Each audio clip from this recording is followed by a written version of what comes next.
ای مسلمانه لمونځ مه پرېږده، لمونځ مه قضا کوه.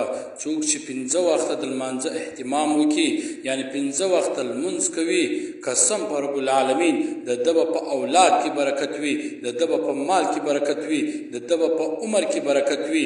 او څوک چې 5 وخته لمونځ نه کوي، د ده به په اولاد کې برکت نه وي، د ده به په مال کې برکت نه وي، د ده به په عمر کې برکت نه وي. نن په مال کې برکت نسته، نن په عمر کې برکت نسته، نن په اولاد کې برکت نسته. وجه دا ده چې د لمانځه پابندي نسته. داسې بدبخته خلک سته چې لمونځ نه کوي، لمونځ قضا کوي.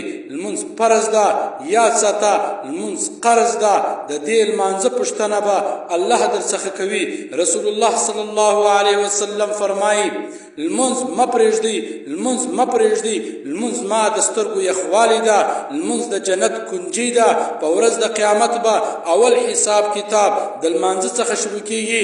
لمونځ مسلمان د ګناه څخه منع کوي، لمونځ د مسلمان د ګناه څخه راګرځوي. لمونځ د دین ستنه ده.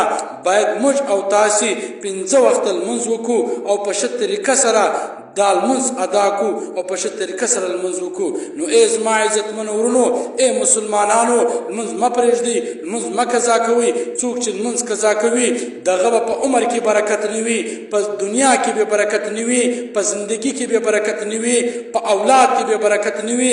هغه به بې برکته زندگی تېروي.